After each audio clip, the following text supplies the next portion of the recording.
जरा शांत राहा ना थोडं. जायचं असेल बाहेर तर त्यांना जाऊ दे, नाही तर बसा शांत.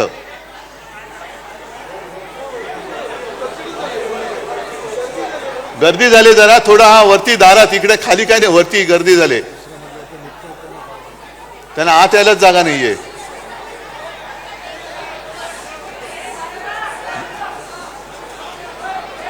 जरा खाली नाही तर इकडे कुठे जागा असेल तर बघा.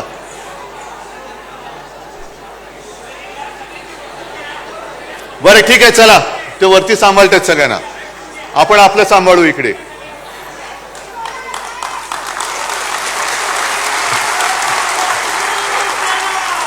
जे मी तुम्हाला सांगत होतो की आपलं हिंदुत्व हे काय आहे हे एकदा सांगितल्यानंतर भाजपवाल्यांना मी प्रश्न विचारतोय, तुमचं हिंदुत्व म्हणजे नेमकं आहे तरी काय? आम्हाला तुम्ही सांगतात आम्ही हिंदुत्व सोडलं, हिंदुत्व सोडलं. मग तुम्ही काय सोडलंय? कारण मध्येच कधीतरी जाऊन तुम्ही मशिदीमध्ये सौगात वाटता, मध्येच कधीतरी तुमच्या डोक्यात काहीतरी येतं, घराघरामध्ये जाऊन शेंदूर वाटायचा. आणि तो शेंदूर कोण वाटणार? तो नालायक, तो एक मंत्री कोण, विजय शहा, ज्याला खरंच भर रस्त्यामध्ये चापकानी फोडला पाहिजे, त्याच्यावरती भाजप अजून काही कारवाई करत नाही. त्या सोफिया कुरेशी ज्या आपल्या भगिनी आहेत, एक काय आपल्याला गर्व वाटला त्यावेळेला, एक महिला आपल्या लष्करामध्ये मोठ्या पदावर पोचली आणि ती बाणेदारपणाने आपली बाजू मांडते. त्या सोफिया कुरेशीना जो विजय शाह पाकिस्तान की बहन म्हणतो, आतंकवाद्यांची बहन म्हणतो, ही अशी नालायक औलाद भाजपमध्ये आहे.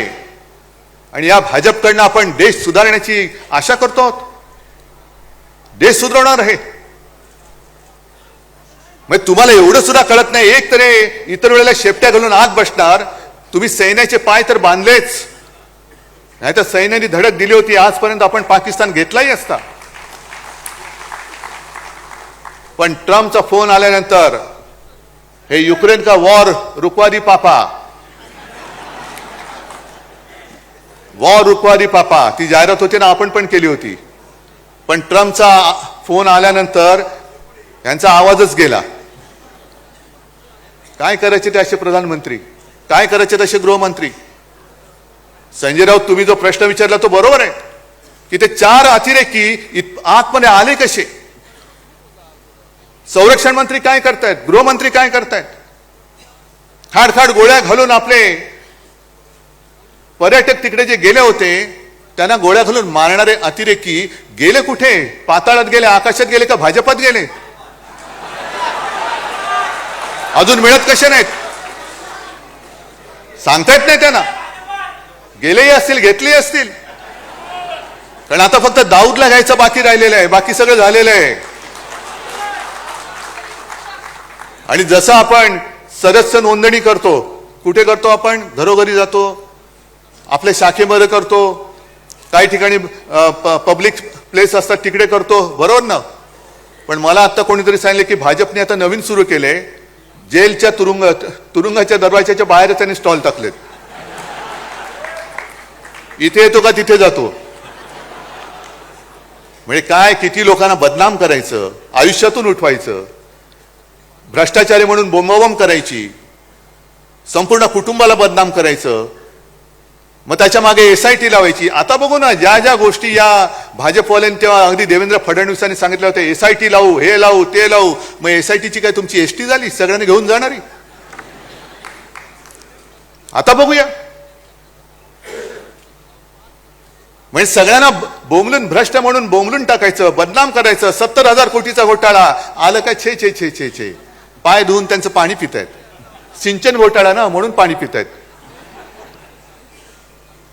अशी संपूर्णपणे या देशाची वाट लावली यांनी. आणि आता शिवसेना संपवायचं स्वप्न बघतायत. अरे तुम्ही किती स्वप्न बघा, शिवसेना तुम्हाला संपवून, तुमच्या सगळ्या भ्रष्टाचारांना खतम करून तुमच्या छाताडोती नाही बघवला तर शिवसेना म्हणून नाव नाही सांगणार. फक्त एक गोष्ट लक्षात ठेवा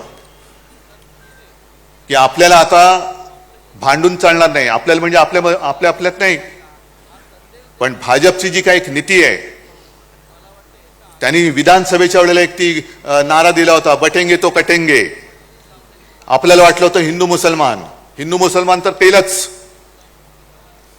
पण आता मुंबईमध्ये विशेषतः हिंदूंमध्ये मारामाऱ्या लावायच्या. मग हिंदी सक्तीची करायची. मग हिंदी सक्तीची झाली, म्हणजे ज्या हिंदी भाषिकांना आपण 92-93 साली वाचवलं होतं तेच आपल्यापासून दूर तोडायचे. हिंदी सक्ती तर होऊ देणारच नाही. करायची असेल हिम्मत तर देवेंद्र करून बघा. हिंदीचं आमचं काही वैर नाहीये, पण सक्ती कशासाठी करता? हिंदी सक्तीची करायची असेल तर तामिळनाडूमध्ये जाऊन बघा ना, नुसतं तुम्ही उच्चार करून बघा काय करतात ते. अजून तुम्ही हिंदी सक्तीची गुजरातमध्ये केली की नाही मला कल्पना नाही. मग गुजरातमध्ये करा ना, तिकडे जाऊन बसा. तिकडे ते काय सू करे छे.